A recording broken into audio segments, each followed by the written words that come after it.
discussion keeps the world turning. This is Roundtable. The May Day holiday is nearly upon us, and if you've been watching the booking trends or the flight maps, well, something feels a little different this year. It's not just where people are going, but how they're thinking about travel altogether.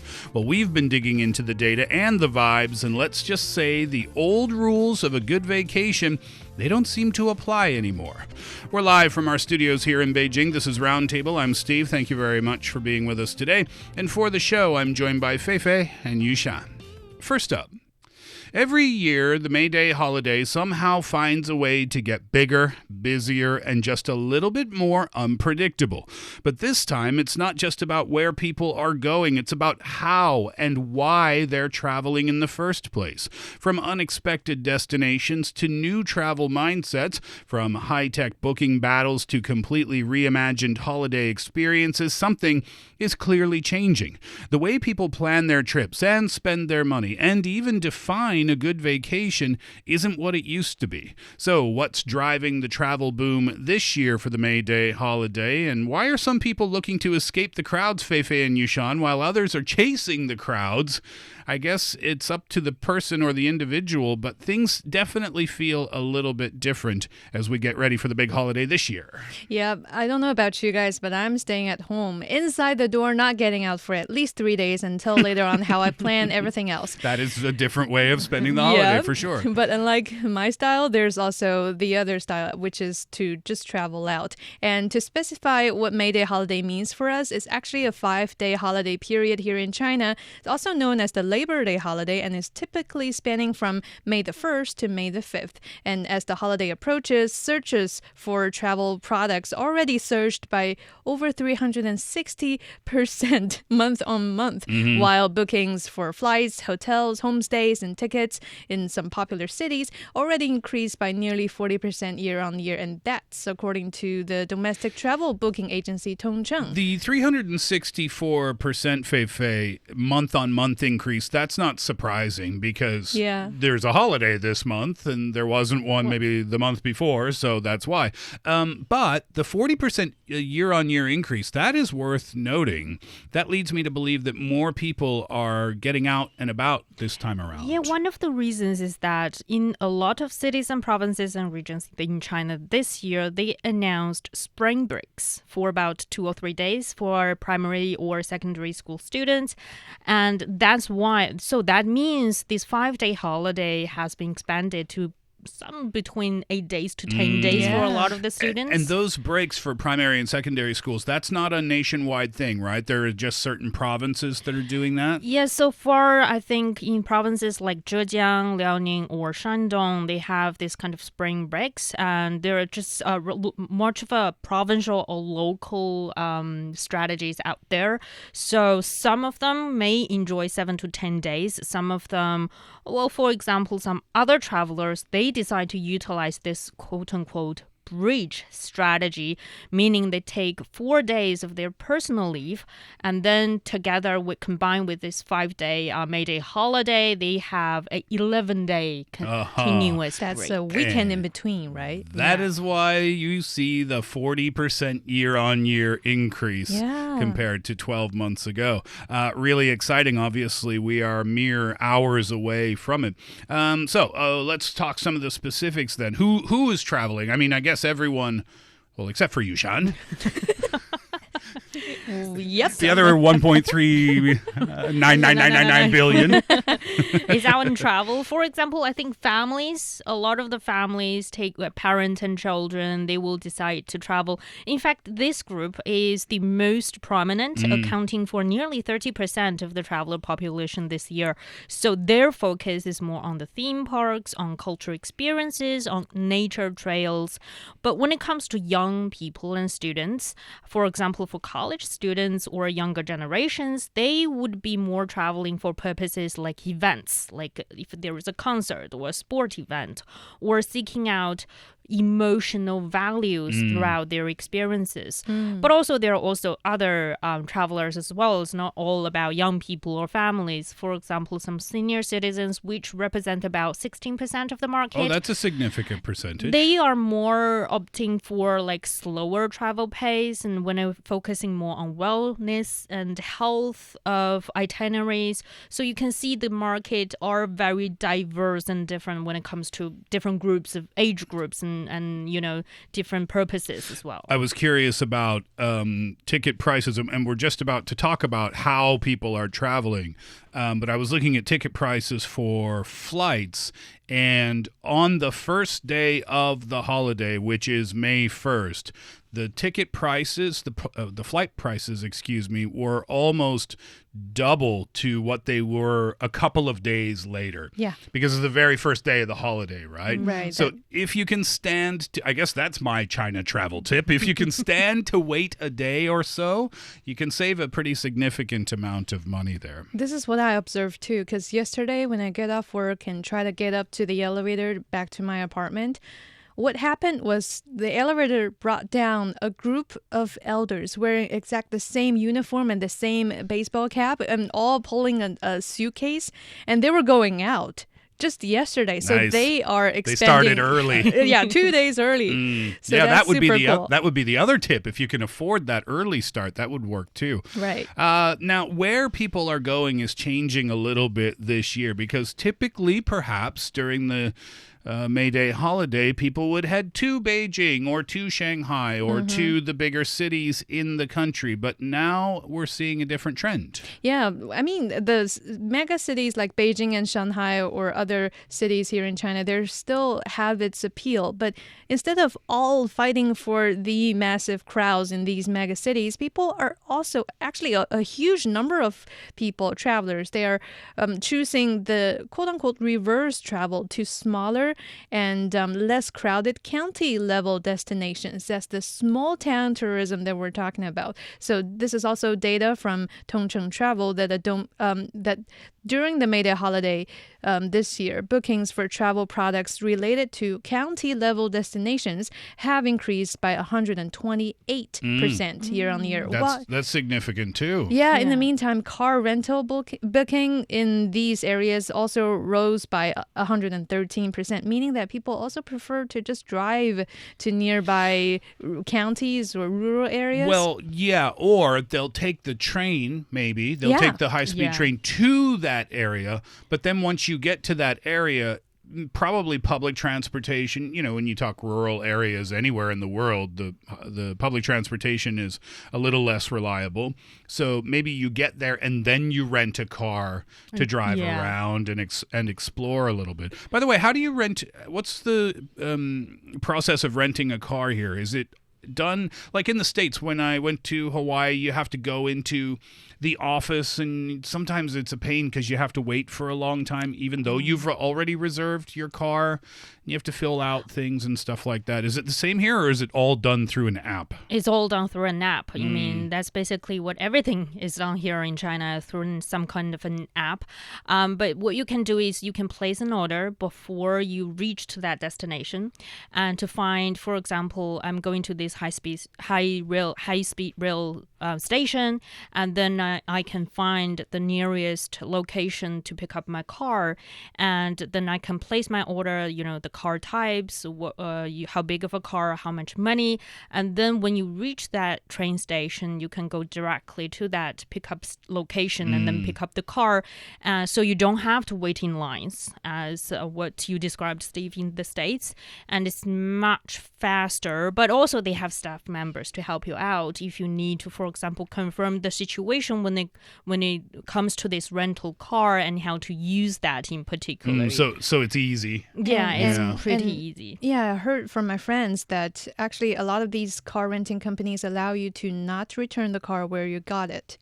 meaning that you can return it at a different spot as long as this company also covers that Oh, yes, spot. yes. Yeah, so that's kind of convenient too, unless you do want to do a round trip. But for those cases, you just want to do like a last mile kind of travel and leave the car somewhere convenient and also for the company to retrievable. And then you can just go from there to somewhere else. Then, yeah, that's a brand new way and also convenient way for a lot of families to travel nowadays. Almost like the city bicycles. Right. In Yeah, a way. very similar. What are some of the, I'm curious to know, because we always talk about the tier 1 cities here in the country, but maybe a couple of examples of the tinier spots that people are looking to go this year. Yeah, for instance, some people from Beijing, they're planning to head to Luzhou in southwest China's Sichuan province just to dive into its famous soy sauce brewing or watch their local traditional oil paper umbrella being made. So we know Sichuan province is known for hot pot. Spicy food. Spicy food, but yeah, when you dive really deep into the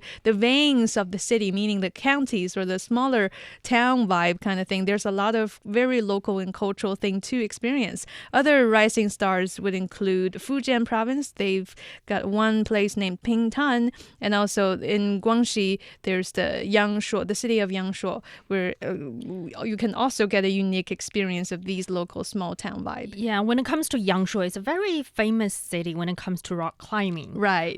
Because it's one of the, I think, international names to the county has more than 300 rock climbing routes. Oh, cool. So that's because one of the reasons is defined by its landscape. It's known for its karst landscape, which is sort of the limestone formation that's shaped by millions of years of erosion, and is also part of the UNESCO World Heritage Site, along with the neighboring city called Guilin. And also beyond that, you can also experience the local culture. I think one of their most famous performance is called Impression Liu Sanjie. It's actually directed by Zhang Yimou, and they have like 600 performers, so you can get to know the local culture there in the Guangxi Zhuang Autonomous Region. So it's have a lot of ethnic groups in China as well. I should say, you can look forward to, because I'm going, Sichuan province, that's Chengdu and Chongqing, right? That's the Chengdu is the capital city of Yes. Sichuan. Okay. I will be doing a hot pot tour. And I will come back to Roundtable with my review of the Chengdu versus Chongqing hot pot battle. Now, I've been talking about it in the office that I'm going to be doing this. And this is what was said to me. The Chengdu hot pot should be okay for you.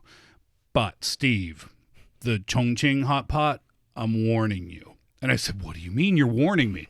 It's that level spicy, they said.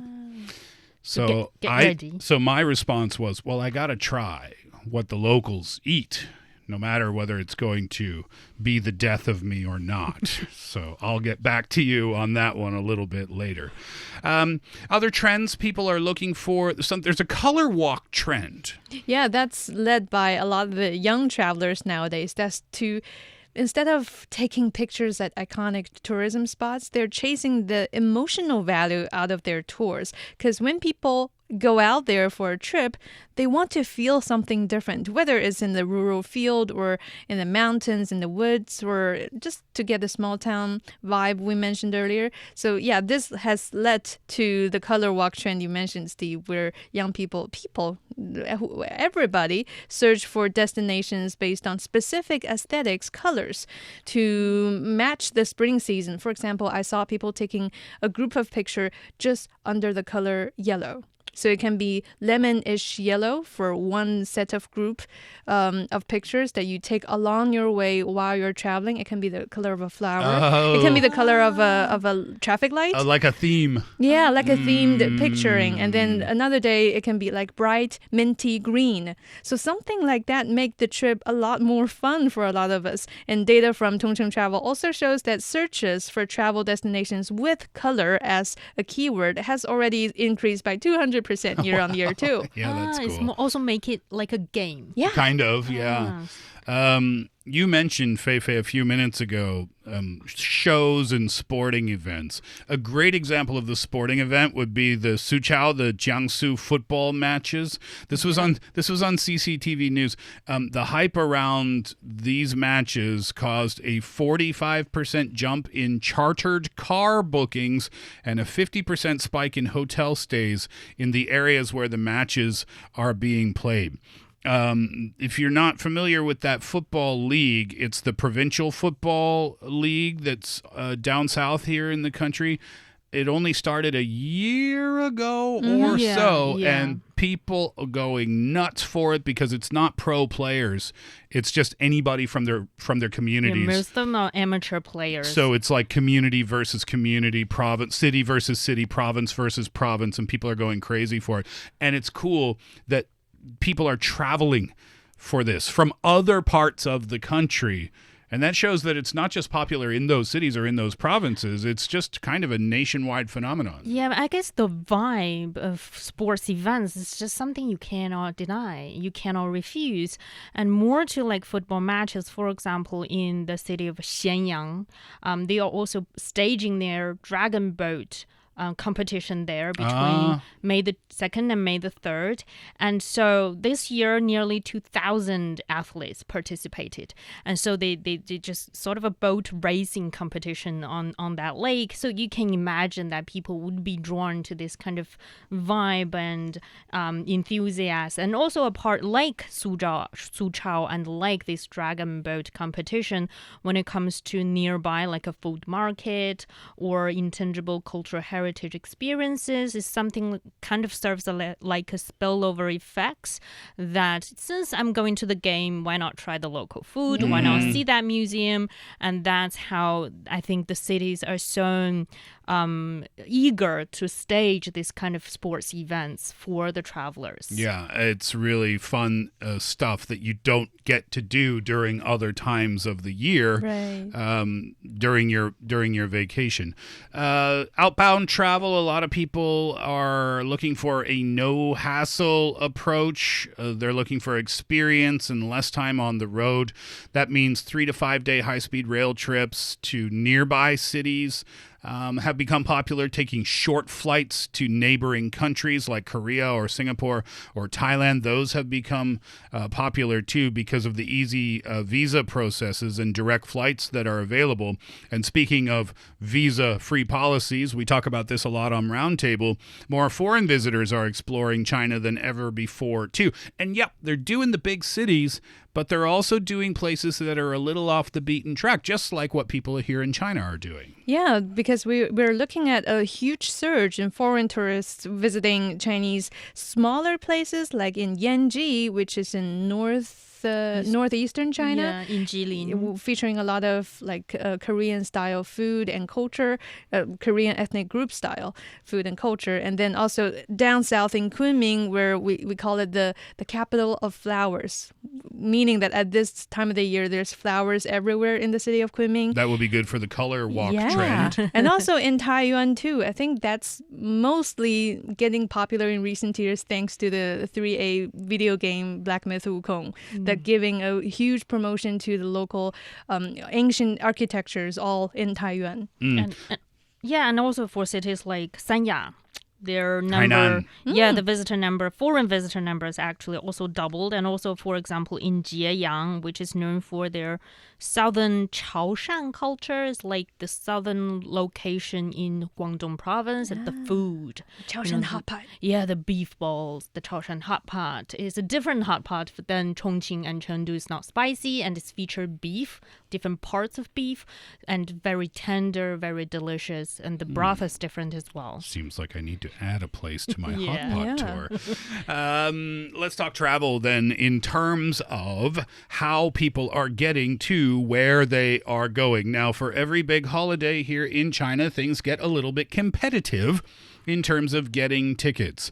And the official 12306 railway platform, they're leaning hard into big data to keep things fair. How are they doing that? Well, that secret trick you mentioned is the official wait list function that they rolled out, which they say is a way that's more reliable than those third-party ticket snatching apps that often just slow you down. For example, instead of just counting on one specific train, travelers, they can now create up to 6 different wait list orders that cover 60 different train combinations, so that whenever there's a train empty slots or whenever somebody else is canceling their ticket, you will be the first to know. And of course, people are waiting in turn depending on the time that they register. So that's the strategy then. You don't just... Oh, and by the way, I want to mention this too for our foreign audience who might be interested in visiting China. Get that railway app onto your phone, 12306. Download that onto your phone because that's the recommended way to book train tickets, yes? Yeah. You can do it through Weixin. You can do it through WeChat. You open that up and you'll see a trains and flights thing in there.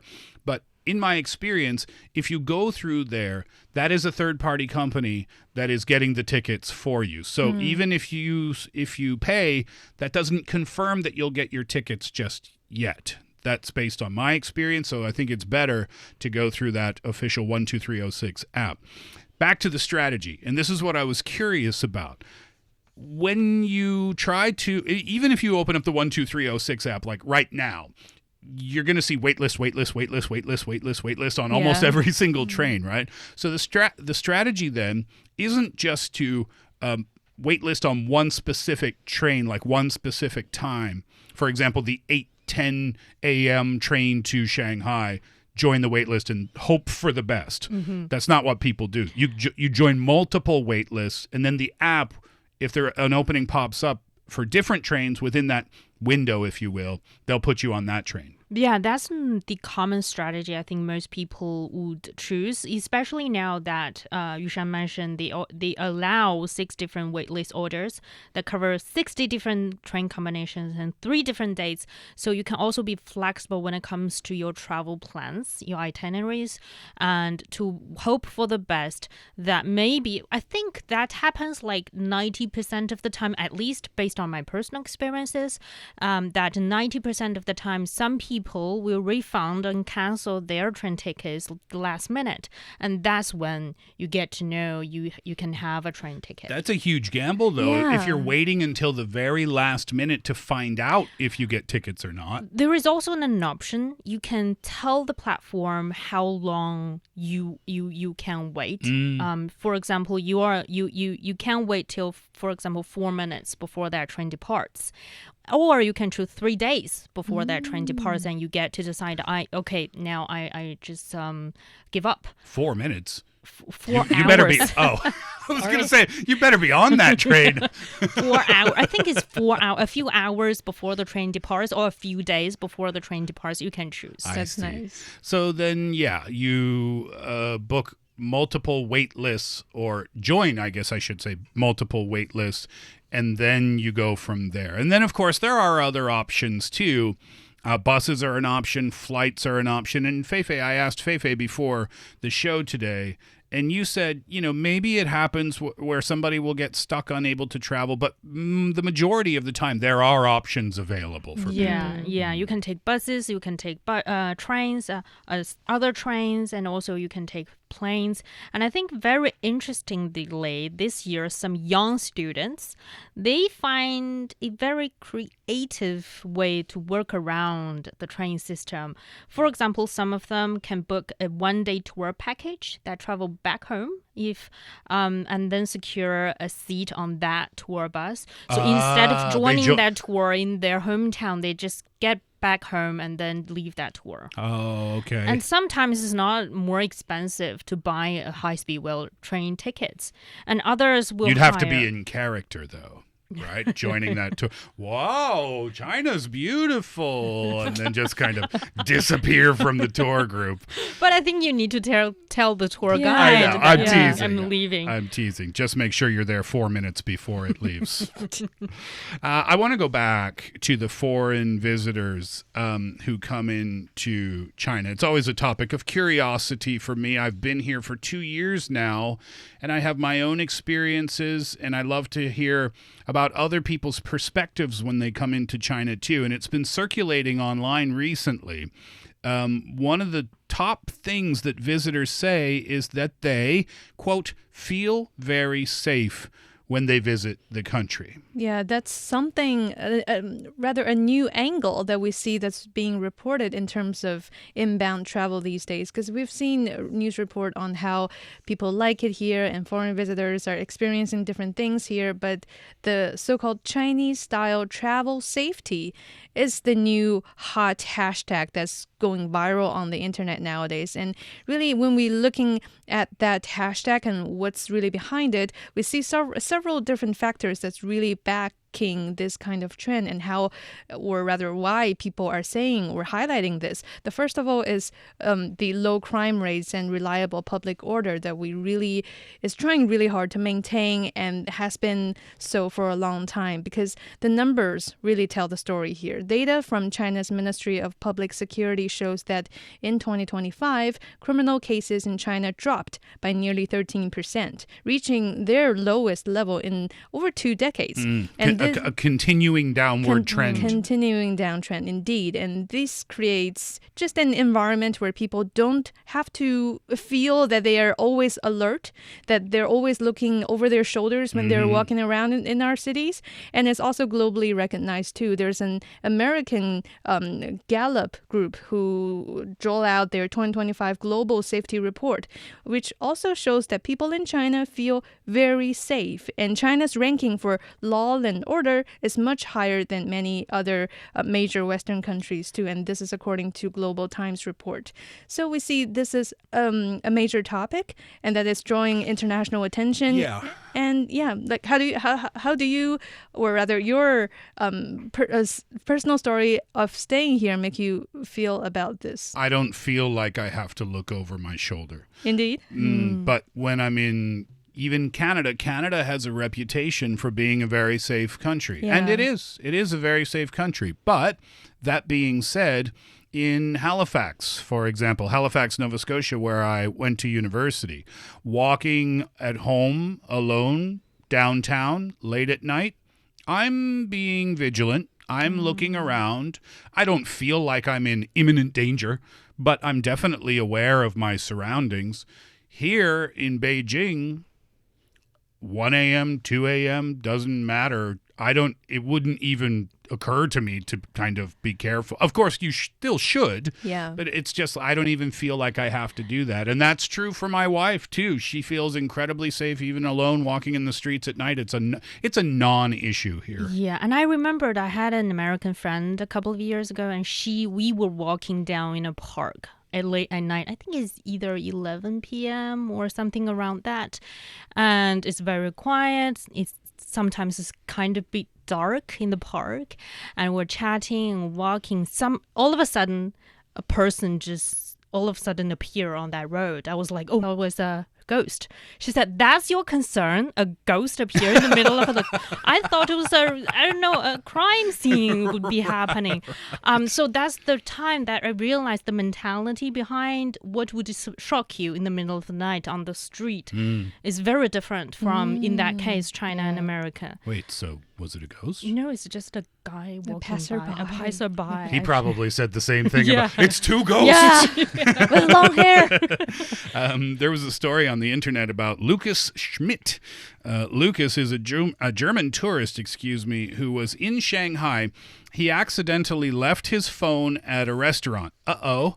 He didn't know it until 30 minutes later. He went back to the restaurant thinking, well, that phone's gone.